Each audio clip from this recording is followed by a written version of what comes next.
Hi, it's Alison from Path Less Trodden here. Today I want to talk to you about something that we all have, and that's problems. Sometimes they can seem really overwhelming, right? Often so much so that we just want to bury them. We want to push them down inside us and hope that they'll just go away. In today's video, I want to share with you why ignoring your problems is much worse for you than handling them. And I want to give you a way of dealing with your problems that you can easily apply without turning your whole world upside down. In addition, I want to tell you the most powerful question you can ask yourself when it comes to dealing with your own problems. Okay, so to start with, I want you to see problems as bundles of energy. If you ignore them, that energy can easily turn negative. It sits in your body and in your mind, festering, creating pain for you physically and mentally. And that pain plays out in your everyday life. Remember, if you ignore your problems, they don't go away. If you push them down, you don't get rid of them. They stay inside you and they have a contracted inward energy that just drains you of life. So, what can you do instead? Well, the opposite. I want you to get those problems and bring them out into the open. Shine the light of awareness on them. Learn from them and let the lessons that they teach you direct your actions. They will enable you to grow stronger through handling those problems. So how can you do that?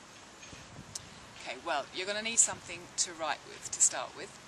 And then I want you to take the 8 areas of your life from 7 steps to the life of your dreams. And that is career, health, environment, lifestyle, passions, relationships, state of mind and wealth.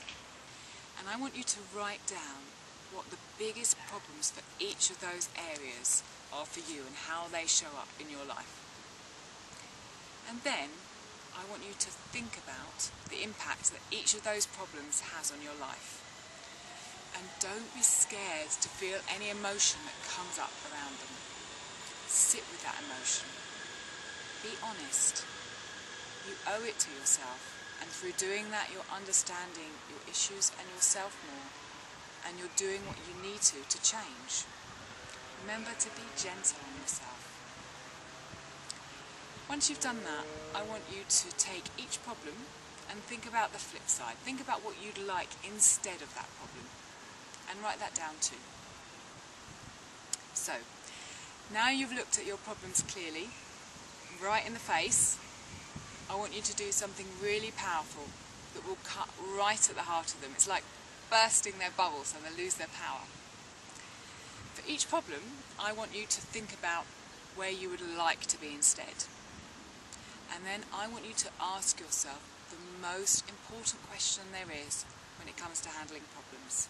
And that is, how can I make this happen? Next, I want you to pick one thing, just one thing that you can do to move away from your current problem towards where you want to be. And I don't want this to be a big step. In fact, I want you to keep it really small. I want you to make it achievable and easy so that you can do it without too much effort. And then, guess what? I want you to get out there and do it. I want you to make that call, do the research, speak to that person you need to. Do it right away. If you can't, open your diary, find out when you can do it and write it in. Because doing that first small thing is totally important. It brings you back to where you should be, which is in control of your life. It reminds you that you can make a change. And when you've done it, you'll feel empowered and you'll feel positive because you've switched that negative energy into positive energy. And that positive energy is expansive and it will keep expanding and bring you and your dreams to life. Because remember, positivity and little successes breed more positivity and more successes. And that's the key to keeping you going, for you to take that next step.